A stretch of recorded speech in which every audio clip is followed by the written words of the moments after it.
Thank you. So Stephanie Furman, who works out in Germany, she runs an institute called the White Unicorn Institute, actually gave a questionnaire to over 2,400 adults, 1,300 of whom are suspected or autistic or diagnosed as autistic. And it had 25 sensory domains shown here on the right, which she asked people to judge as either good, I like it, or neutral, or bad, which means when this gets to be too much, it's impairing to me, or very bad, it's significantly impairing to my life. You see there are things like movement and artificial light and smells and food issues and air movements, things like that. And we asked the question, are there different domains? Are some people sensory sensitive to sounds and others to light? And that's not really what we found. What we found, rather, is that autistic people tend to be sensitive to lots of domains. On the left, on this far right graph, you see the distribution of people who labeled themselves as not autistic. Here were the suspected autistic people in the middle and the autistic people on the right. And the autistic people, in general, had about 22, a median rather, and a mean of about 22 of the items that they said were in the bad range. And when we cluster analyzed them, to say, did different people have different clusters of sensory sensitive items? No, you had a cluster of people who had a lot of items that they called very bad, and who had lots of items that were bad. Another cluster for whom many of the items were labeled as bad, and then a third cluster for whom not as many of the items were bad. The clusters with lots of items and many items were the most populous, with only 247 of the 1,301 autistic people saying that there were many items that had fewer items labeled very bad. So, given that, what do we do with it? We can look for whether there were some domains that were more frequently endorsed in general. And yeah, we did get that. Over here, what you're seeing is for each of the barriers, whether the not autistic people thought it was very bad or bad. Bad is blue. Red is bad for both non-autistic and autistic people. Blue is bad primarily for the autistic people. And then the green means people kind of liked it or rated it as good.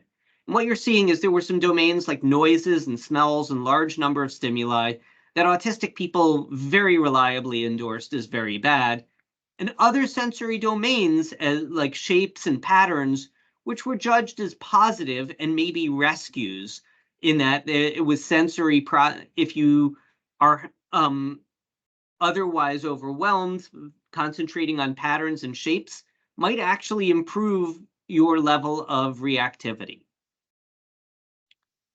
So what do we do to accommodate this? Well, we can recognize that being sensitive to one domain means being sensitive to many domains in general.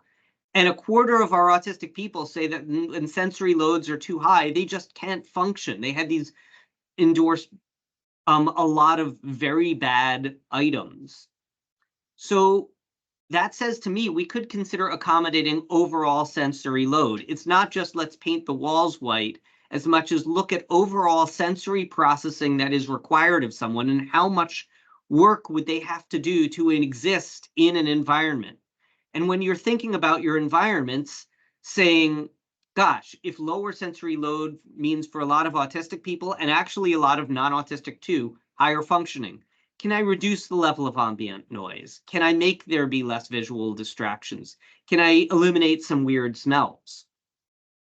If you are autistic and want to explore a bit, you might ask questions like, if you're sensory sensitive in one domain, can we check out other domains and say, maybe I'm also sensitive to them? Have I thought about if I'm sensitive to smells or not? Look at how sensory stimuli affect your functioning. A lot of autistic people say that it impairs them. And what that suggests to me is that a lot of autistic people who view themselves as lower service needs say, I can squeak by a lot of the time without accommodations, but maybe you might want to ask for accommodations. I had a friend who went to Disney World last week who on her first day there was saying, yeah, I'm just not having the kind of good time that I see other people having, asked for accommodations and got them, and all of a sudden was able to enjoy Disney World as much as other people because she got some sensory accommodations. It also suggests to consider whether you have these rescue domains of sensory processing that kind of help out or that you like, which might combat some of the time that you're spending being sensory overwhelmed. I typically have some kind of a fidget toy because tactile processing works for me to inhibit some of the other sensory domains which might become overwhelming. Question 2 I might ask is, when we look at the autistic brain, is it primarily sensory processing areas which seem to be affected? So we meta-analyzed all the studies of autism we could find, did some fMRI or functional magnetic resonance imaging, and looked for whether what we came up with was a lot of sensory areas, and that's not what we found. The meta-analyses really concentrated on areas that do cognition, like the dorsolateral prefrontal cortex, some emotion regulation, like the this ventromedial area, or that straight up feel things as threatening or salient or emotional, like the amygdala. These aren't primarily sensory areas. It would suggest then that if a lot of autistic people are having sensory difficulties, and that's not what we're seeing in the brain, that maybe a lot of what's going on is cognitive and emotional overlays to sensation. So it's not like you hear things as louder, but it's what you do with it. And that same loud noise becomes for you emotional, maybe a lot of sensory overwhelm is a lot cognitive and emotional, or feedback between sensory systems and these emotion systems that just gets in a loop. So, for example, I hear something which makes me feel some way, which makes me sensitive to environmental threat, which makes me listen more. Not that I'm hearing different than other people, as much as how I'm using that information. What that would suggest is accommodating might mean treating sensory stimulation like other intense cognitive or emotional challenges that autistic people have, and not saying, oh yeah, that shouldn't be emotional because smells aren't inherently emotional. Yeah, they are. For autistic people, it might mean noticing how we process emotions and cognition under different sensory loads. Can be increased or decreased, and saying, yeah, I think better when I don't have loud noises around, and seeing what works for you. I also then got interested in this question of, is sensory pain the same as emotional pain? Or is it two different brain areas? And it turns out that people have actually done this work and found that emotional pain overlaps in the brain a lot with sensory pain and physical pain. They're the same regions that light up that are associated with body processing and associated with sensory processing.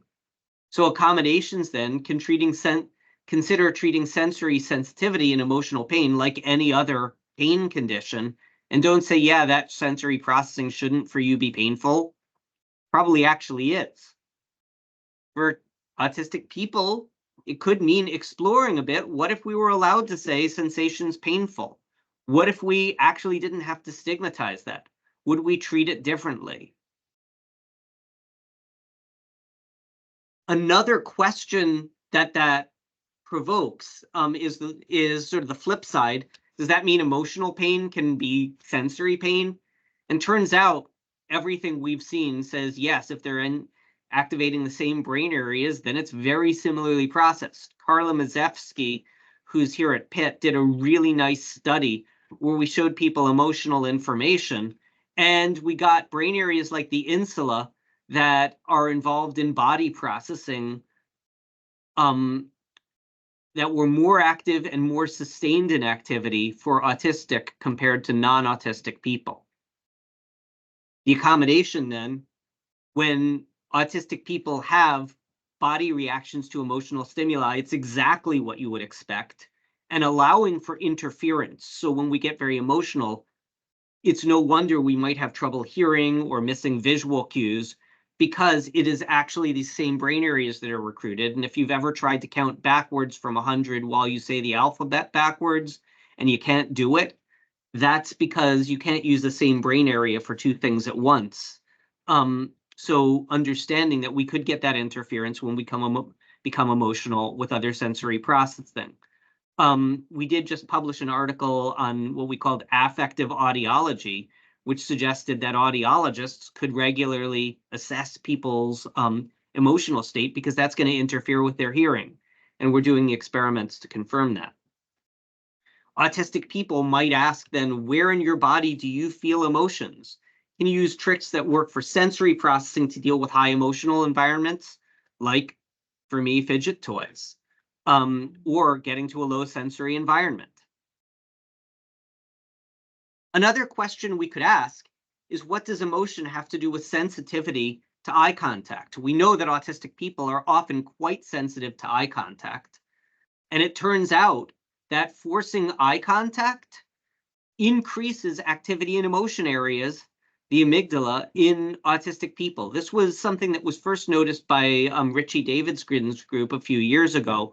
And what they were going after was this idea that autistic people often have a sort of shutdown presentation. People said, yeah, they were not emotional when they processed eyes and stuff like that, and they were looking away from eyes because they weren't processing the emotion. It turns out that their amygdala and their emotion sensors were very active when they processed eyes, and it's just that it didn't translate to facial expressions. It was more active for the autistic people, especially for fear faces, than for people who weren't autistic.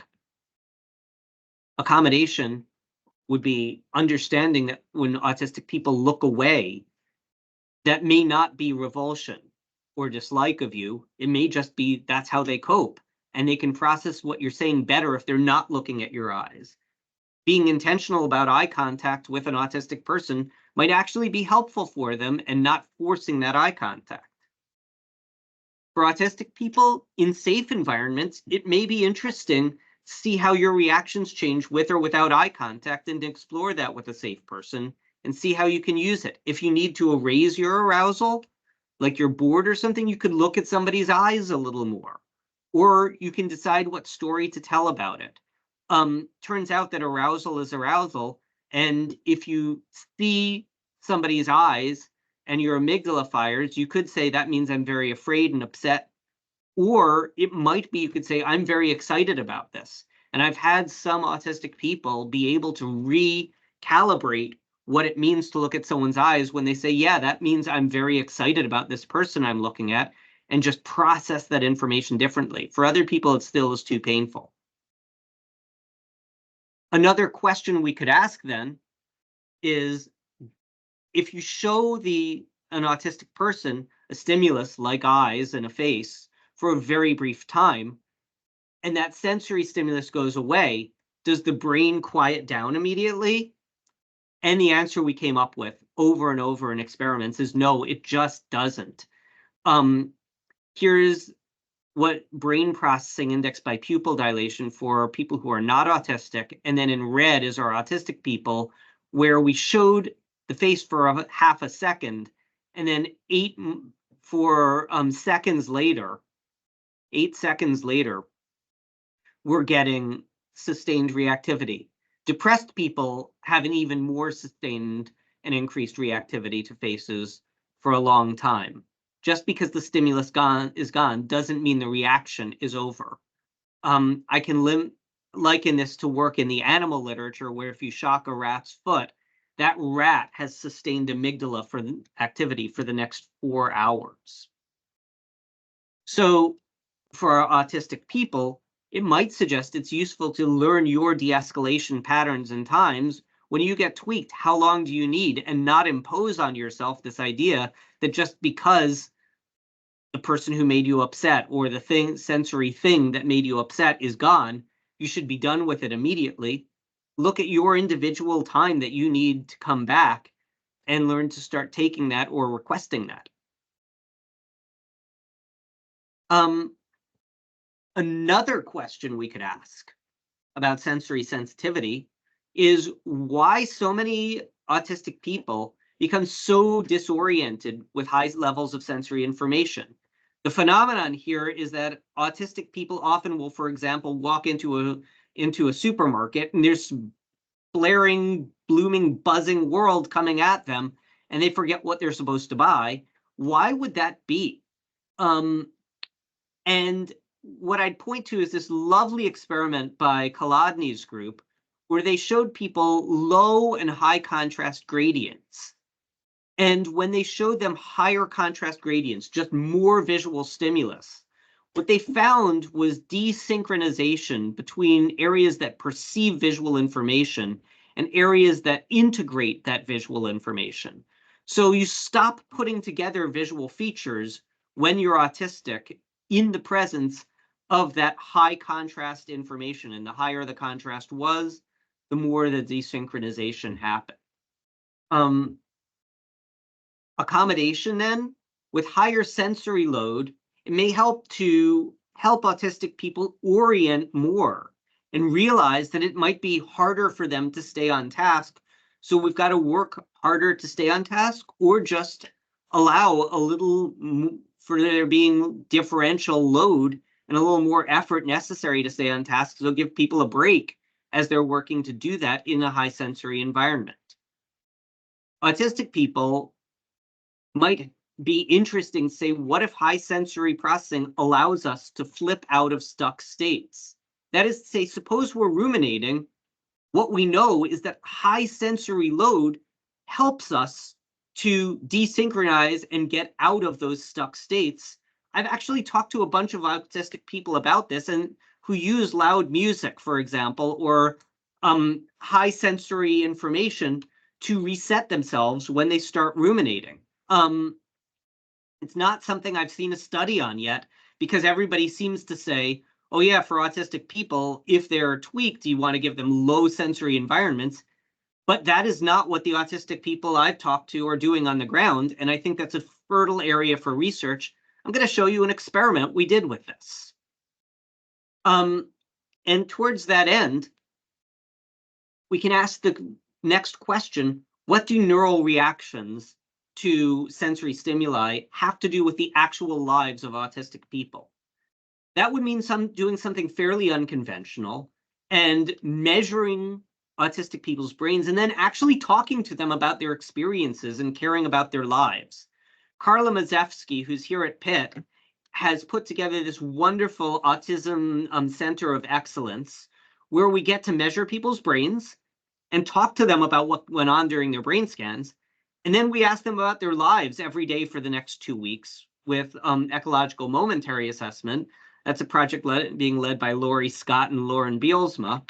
And then we ask people about their symptoms, especially suicidality, for a year later. And Carla's leading that part of it. So we really get a sense of what's going on with some sensory overwhelming tasks that has to do with people's actual lives. If you want to sign up, we do have the links here. I'll leave this slide up just another moment so that you can copy down the links. The React website tells you all about the study, and then you can sign up here at Pittsburgh, tinyurl.com/PittsburghAce. I can put that slide up at the end again if people are interested. But let me show you what we're starting to get out of this. Our sensory overwhelm task, a collaborator, Yukari Takari, who's out in Texas, suggested we use these flashing checkerboards. This is an interesting checkerboard. The visual cortex has different areas that are responsive to small and large information. So if you flash a checkerboard made of small checks and large checks, it's basically like blinking the whole visual cortex. Turns out to feel very overwhelming. Though in non-autistic people, it's not usually considered an emotional task. It mostly gets the visual cortex. We'll look and see what happens in autistic people. The other thing we combined it with is kind of an annoying level of vibration. We have this PVC tube here that sits on the person's chest while they're in the scanner. And we've shown that that does get a lot of sensory cortex activated as well as a lot of emotion areas in non-autistic people. That tube is connected to a motor out here, which vibrates in conjunction sometimes with the checkerboards. We're going to analyze these data by looking at 12 brain networks that do different things. So brain areas that pay attention to things, that do interoceptive processing, that process things as painful, or which convey sensation, or which do executive control, that is, help you regulate your emotions. And let's see which of these are active. So I'll show you bar graphs with 12 bars, one for each of these networks. And what we find in general is in red here, I have the autistic people in our sample. We've just started this. We've only been scanning people for a year. So I have 28 autistic people and 5 not autistic people who've done the task. And the flashing checkerboards for the autistic people show less brain activity throughout a lot of the brain. What's going on? It is not the picture of lots of brain areas being more active. We've actually got brains shutting down, which not for the non-autistic people, but for the autistic people, it's like you actually get a shutting down of perceptual as well as emotional and regulatory resources when people get overwhelmed. And people do find these flashing checkerboards. It's the whole screen, and it's quite overwhelming. So this is the first time I'm aware we've actually seen that level of shutting down. Vibration, on the other hand, does not have that effect. You see, for flashing checkerboards, the left side of 0 is shutting down, the right side of 0 is activating. When we go to vibration, the autistic and not autistic people have a lot more activity that's in the activation direction, especially for sensation. Here's the most interesting thing to me. We combine vibration and checkerboards, and we no longer get that shutting down. It's activating. That activation could be a lot of pain. The pain network is active in the autistic people, or it could be regulating and rescuing brain activity from shutdown. We don't know from brain activity, so let's actually ask the autistic people how they felt about doing this task. Was this bothersome? Were the different conditions bothersome? And it turns out that autistic people in general, after this task, ended up less happy, less excited, and more frustrated. 0 is where they started out, and this is the change. And those were the 3 that were different: less happy, less excited, more frustrated after the flashing checkerboard task than when they started. So this is a negative task for most people. But there's variability among people. These graphs show the distribution of people, and most people are low, but some people are higher. So we can ask the people who got a lot less happy, when they saw just flashing checkerboards, what happened?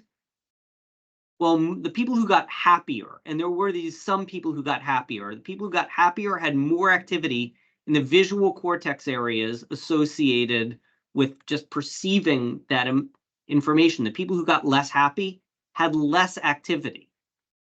Specifically, what this means, the people who got much less happy ended up shutting down their visual cortex, their perception shut off. The people who got more happy had less activity in brain areas like the precuneus, which reflects on the self. The people who were less happy, more activity in the blue on self-related processing. So you get sensory overwhelmed. What happens? Your processing of external stuff shuts down. And when you're less happy, processing of internal stuff like, I can't do this, I feel bad, these I statements and self-processing become more active. Let's look now at what happens for combining checkerboards and vibration. The people who were able to maintain happiness not only had higher activity in the visual processing areas, but also in areas like the amygdala and striatum, which are associated with reward processing, and the insula, which processes the body.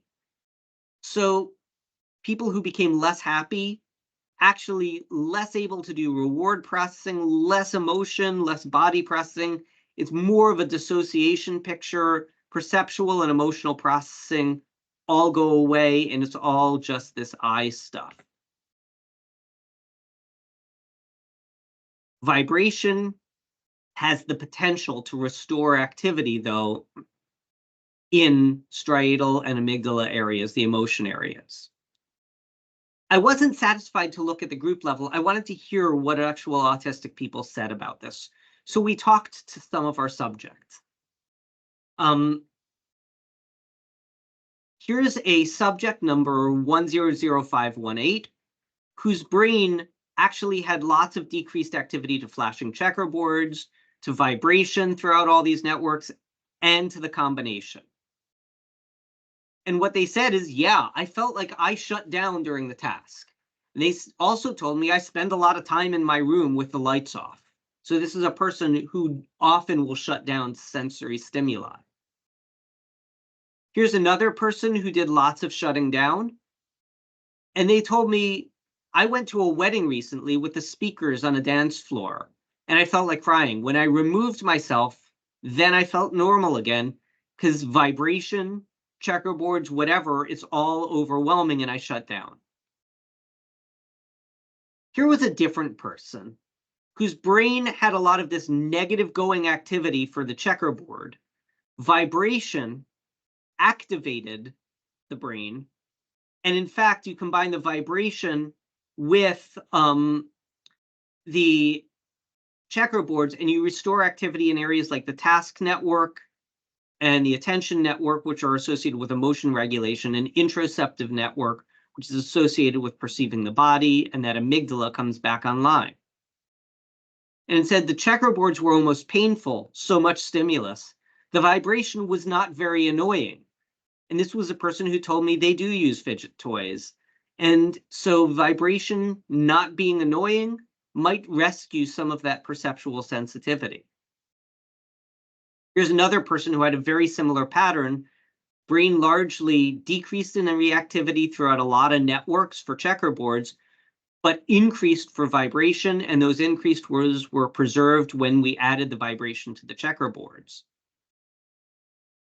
And they said, I don't know if I've ever noticed this type of overstimulation just from visual activity, but I can say that I have cats and they love to sleep on my chest and the vibration didn't bother me. So here's a person where the vibration's not bothersome and looks like it might be restorative. Here's a person for whom the flashing was okay. They didn't like the vibration. It was activating, but they didn't like it. But they said their coping, their fidget toy is actually visual. They watch looping sensory videos. They said the flashing checkerboard was like that. It was a little bit annoying because it didn't loop enough for them. But it was interesting watching the sensory videos. You just zone in. And with the combination of checkerboards and vibration, I'm able to focus on the flashing checkerboard and tune out the vibration a bit. And so there we're able to preserve sensory processing. Here was a person, though, a different kind of person for whom flashing checkerboards and vibration didn't shut them down. You add them together, and that was too much. And they said, yeah, that's like their life. When I'm super overwhelmed by multiple different sensory things going on, so I very much don't know how to process things, I do shut down. When I'm overwhelmed, somebody poking me or the visual thing, I very much black out like I wasn't even there. Conversation is even hard for me to remember. So again, that's enough sensory load. And this person says that blanks out their experience of other cognitive effort. So we've got a variety of autistic people. People say if you meet one autistic person, you've met one autistic person. Don't assume everybody's the same. And that's what we're seeing in their brains. We've got some general patterns, but we've got this differentiation. I want to show you one more example of somebody who is very different. When we flash checkerboards at them, the brain network that processes self-related things shut off, both checkerboards and vibration. And they say, yeah, I've left grocery carts in stores because it's too much and I'm done, especially coming from dark outside into light. I don't even know why I walked into this building. I lose all sense of self, they're basically saying. And they agreed that this was an accurate picture of what happens for them when they get sensory overwhelmed. It's too much to remember who they are, what they're doing. So what do we understand from this picture? We've given a general picture that neural shutting down of sensory processing is a thing. If an autistic person appears to be shutting down, they're likely not happy about it. Their happiness was actually decreased. It's not intentional. It's not like autistic people are ignoring you when they shut down if they get yelled at or they are seeing too much to process. We've also got that different autistic people are different from each other. Accommodation, what would it even mean? If someone appears to not be processing sensory information, it may help to be actually softer or subtler. My dad, who was also probably autistic, used to say, "I can't hear you when you yell. Please talk softer." And I used to laugh and say, "Of course you can hear me better if you're yelling." But now I understand what he meant. Maybe we don't assume that all autistic people are the same, but our autistic people are very articulate at telling us what's going on for them, and you could actually ask what's overwhelming for them and what helps. We have been looking to see that vibration and touch and some other sensory information does seem for some people to restore neural reactivity from overstimulation and shutdown. And that seems to be restorative for happiness.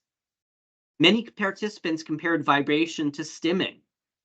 Stimming in the literature is increasingly viewed not as negative, but as emotion regulatory.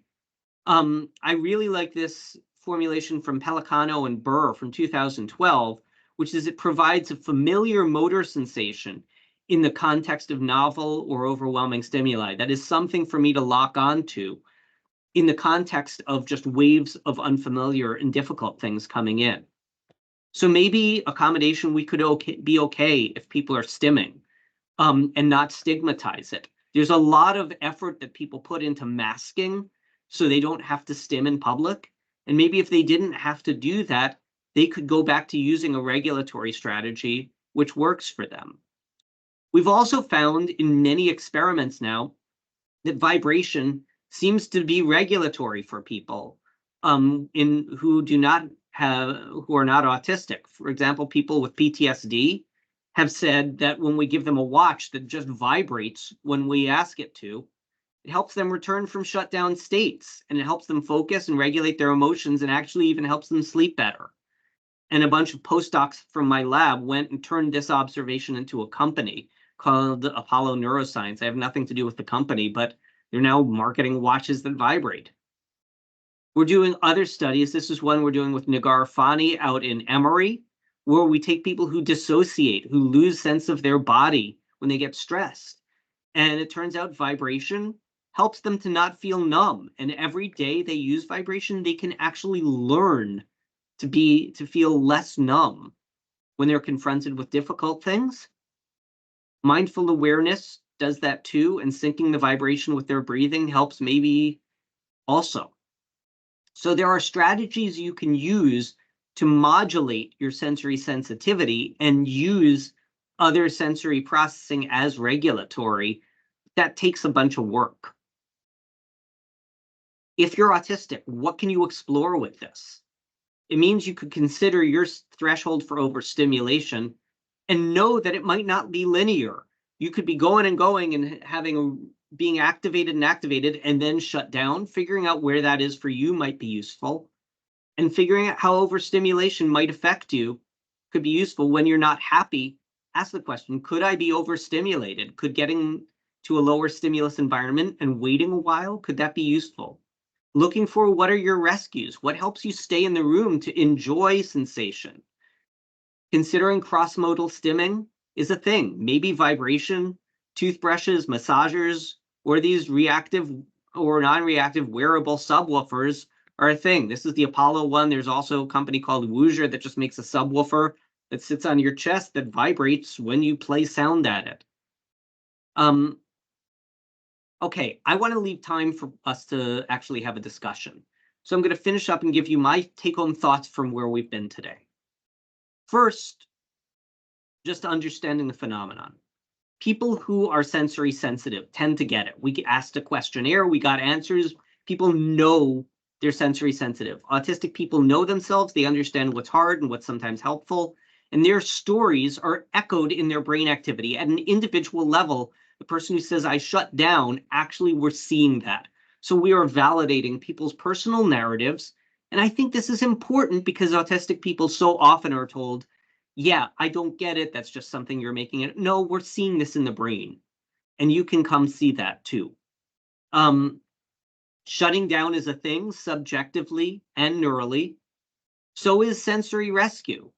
And stimming seems to be a thing that rescues people from sensory processing in some situations. Higher neural sensory processing before shutdown thresholds was associated with increased happiness. So if you can manage to stay in the room and keep processing, maybe that's a good thing. I think I have something about that a little later. What would that mean for accommodation? Knowing sensory overwhelm can be painful, emotional, and affect the quality of lives of autistic people. Decreasing sensory overwhelm can help make people happier. There are some specific domains I've suggested we attend to, but decreasing overall sensory load could really be helpful, and allowing sensory rescue with vibration or fidget toys or whatever works for somebody can be helpful for helping them be productive and stay in the room. Autistic people, what does this mean? For us, I think it means we could explore a bit. We could play around with sensory stimuli and our thresholds and possible rescues. I would suggest doing this at safe times, with safe people, with strong negotiation. Don't wait till you're overwhelmed, but write your own user manual. I have a friend who plays with this stuff with me. She might even be listening today. But she says to me, your goal is to stay in the room. If you leave the room, I also don't want to be there. So for my sake, stay in the room while we try stuff. And then she plays with a cat toy on my nose and just sensory overwhelms me, and we watch me start to flap a bit. But also, it gives me a sense of what my capacity is and how to work with it and what I need for rescue. And higher sensory processing can also be a source of joy and interest. Finding out what domains and what thresholds work for you can be interesting. And autistic people may be able to lean in and process things in ways other people can't because of this feedback loop between emotions and sensory processing that they can make use of. So learning your sensory rescues, your sensory thresholds can be interesting. With that, let me stop here. I want to thank a bunch of people. This is not work I could possibly have done alone. We have our Autism Center of Excellence with a bunch of awesome faculty, a bunch of great staff who are really helping make this all go, and terrific collaborators. We have the White Unicorn team in Germany who did the big questionnaire study. We've got the other collaborators that I've mentioned, Kate's group out at Rowan University, Nagar's group out in Emory, and the Apollo team who've done a lot of work that I described, and then some of my fellow people who've really just helped explore what it means to be autistic from a non-stigmatized point of view. And we're all in that together, and I'll highlight two friends who've done a lot of that work with me. And finally, our participants who come into an experiment and are told, we are going to do some work today with sensory overwhelm. Are you willing to do this with us? And these people bravely say yes. Without people who are willing to say yes to being uncomfortable, we could not do this work. We don't do any deception. We don't sugarcoat what's going to happen, and people are still opting in to do this research. And I'm going to thank every one of our participants. With that, I'm going to put up the link to the ACE study one more time. Again, react.pitt.edu with 2 A's/ACE, and the study sign up at tinyurl.com, Pittsburgh ACE, if you want to get involved. And with that, I'm going to stop sharing a screen and come back. If you, Erica, want to let people unmute and show their video, we have some time to talk. We have 15 minutes where we can actually talk about what's going on if you want to. I think that sounds great, Dr. Siegle. You do already have a question in the Q&A from Euben. How did your findings differ for autistic people who need more or less support to navigate daily life? That is an awesome question. The work that has been done in fMRI of autistic people has traditionally really been very biased toward the people who need the least level of support because they're the ones who can read directions and can tolerate the scanner environment and stuff like that. So the fMRI work, we're trying to get a sample of people who have a reasonable level of service needs, variability in service needs and intellectual disability. We don't have enough people to segment the data yet in that way. What I can say is we have looked at severity with respect to the questionnaire data, and at least in the German questionnaire data, we did not find differences by severity. And by, yeah, so that was equal opportunity. People are affected. But the brain processes, we're still learning that. Hopefully, when this ACE project is over, we will have scanned 200 autistic people who have a variety of service needs, and we will be better able to answer that one. But I'm putting that as a to be done in the future agenda item. For the other participants on the call, you all should be able to unmute yourselves now. If anyone has any questions or feedback for Dr. Siegle, you can take control.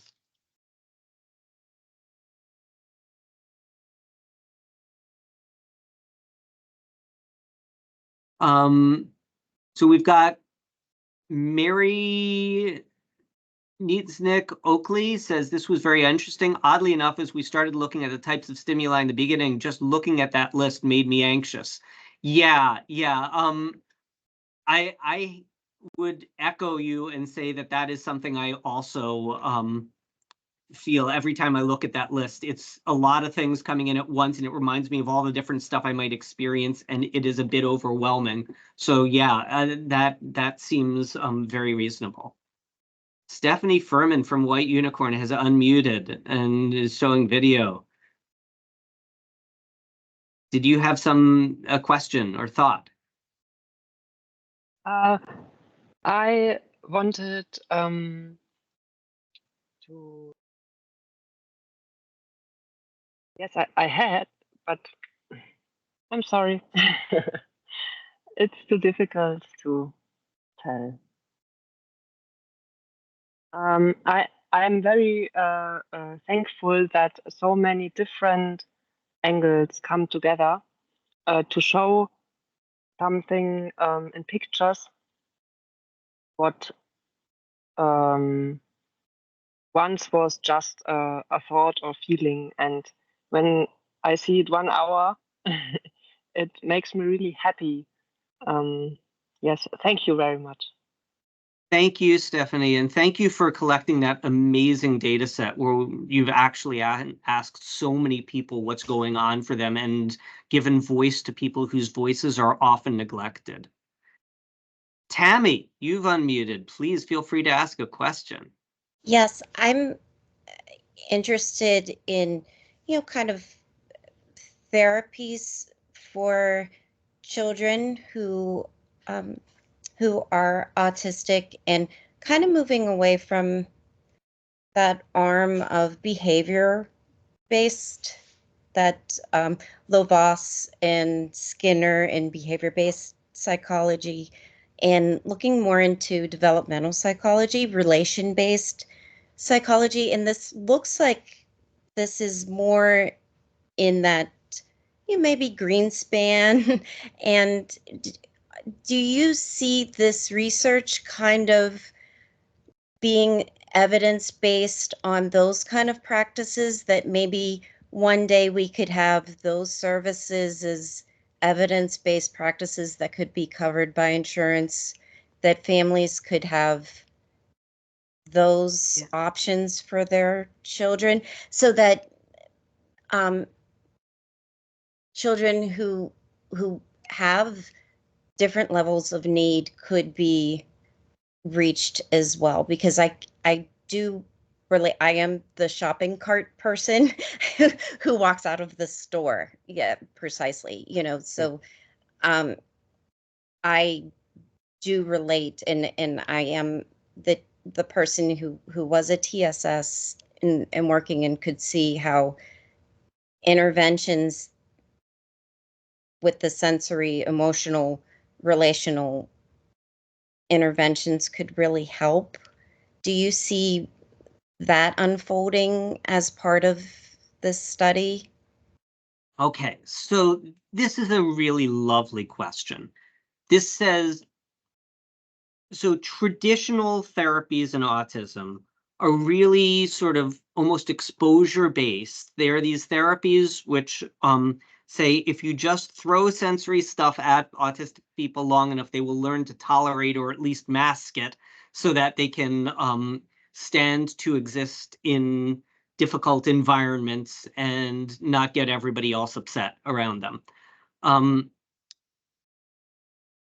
These therapies are evidence-based, and yet a lot of autistic people say they are very distressing. And to hear a lot of autistic people talk about them, a lot of times it is providing people with the tools for more successful masking, but maybe not making their lives easier in that there's still a lot of sensory overwhelm. So yes, people are looking for other kinds of interventions, other kinds of therapies.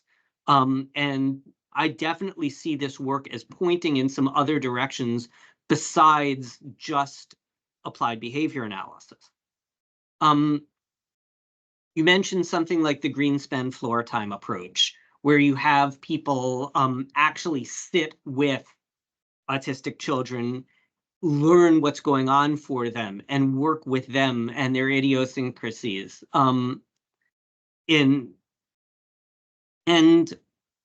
I'm not going to endorse any one particular approach as much as everything I'm seeing says, yeah, maybe not just telling, but listening, and maybe learning on an individual basis what works for this person.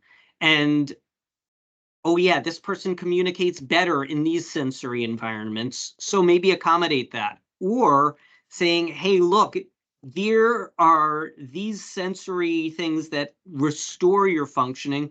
Let's use that for you and create an individualized program for you that is not just force you to live with, but does some actual restorative accommodation.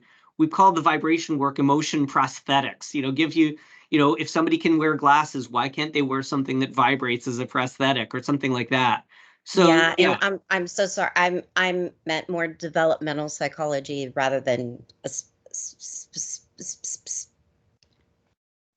than any one specific approach. Yeah. Thank you. Yeah. So yeah, looking at development seems to be critical because what we can say is earlier in development, different brain systems are online. Doing something that is highly cognitive when you're 4 years old and don't have a fully developed prefrontal cortex may not be the best bet.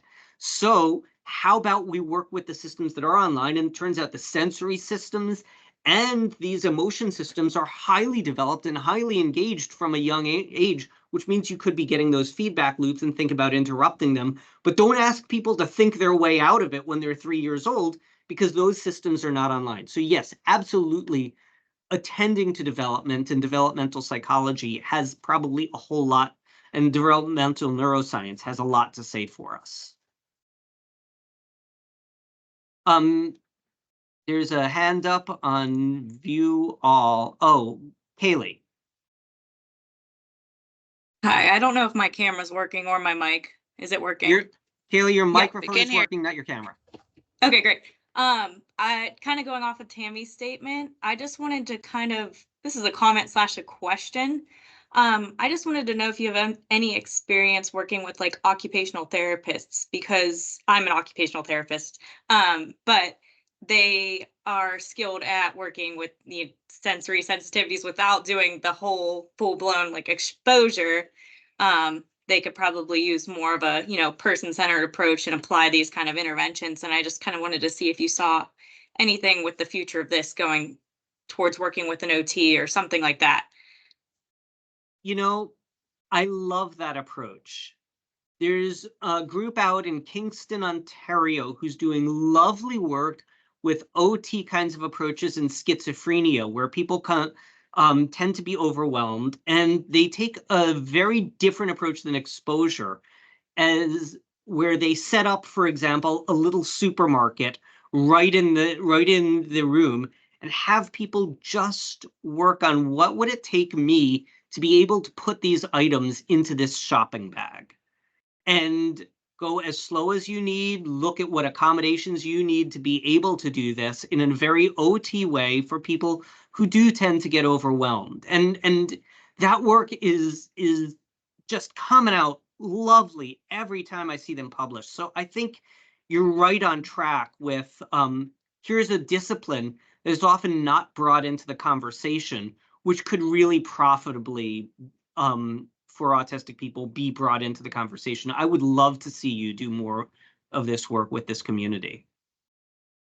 Thank you. I would love to as well. Yeah, please feel free to be in touch with me after this. Oh, for sure. Thank you. Demon Bledsoe says in the chat, if you've met one autistic person, you've met one autistic person, as a quote. Such a great way to reinforce the importance of individualized care and the need to learn from our patients and consumers. Yes, yes, yes, absolutely. We have been finding so much difference, and I have been loving these conversations with people about their neuroimaging data. If you are a neuroimaging researcher, I really recommend sitting and talking with people rather than just trying to interpret their brains without ever hearing what their experience was. And we're actually putting in IRB protocols now to formalize a lot of this, and maybe someday do some machine learning on people's narratives and try and connect that to the fMRI data. We'll see if that is ever possible. Okay, we've got 3 minutes left. Anyone with a burning question? Got 3 comments in the chat, which we have addressed. Okay, with that then. Oh, I'm sorry, Dr. Siegle. I see one more from Caitlin Connor in the Q&A. I'm still getting used to the I can read it unless you see it. No, great. That's great. It's okay. And there are actually 2 questions. So Caitlin, yes, please. You got the first one from, there's 2. Yeah. Sorry about that. Sorry, Eli. I just saw it come up. My question, Craig, and it kind of relates honestly to what Kaylee just asked, was from like an OT perspective, is like, what's the prevalence or knowledge that we have about what these sensitivities look like in non-autistic populations? And like, because for somebody like me who's really sensitive to loud noise, but isn't autistic, but obviously runs in my family, like I feel like the reaction and the neural reaction might be honestly very similar. I mean, there might be differences in autistic folks about how much of a shutdown things can cause. Yeah. But I do relate a lot to the idea of like a sensory overload. And I just wondered if there's anything about like how common that is in like so what I want to sensitize you to is the number of items in the white unicorn data that people are endorsing as bad. And yes, autistic people are endorsing a mean of 22 items as bad. Not autistic people are endorsing a mean of 17 items as bad. There is this distribution. There are some people who say, yeah, I'm very rarely tweaked. But there's a lot of not autistic people, hundreds of them in this study, who are saying a fair number of these things are very bothersome for me. It's more reliable in the autistic people, but this is not just an autism problem. And it's not just an ADHD problem. It's a lot of people. We also found a bunch of items that just about everybody finds bothersome. Flashing lights, loud, mean people in your face, things like that are bothersome to everybody. So, yeah, I would say one thing that's been coming up a lot more in the autism literature is if you help the autistic people at a societal level, everybody has an easier existence. And that really works for me. We've That's a got good questions from Ellie Kurzlaski, and I just want to address it. Towards the end of the presentation, you said it's best to come up with your own user manual. At times, you're not overstimulated.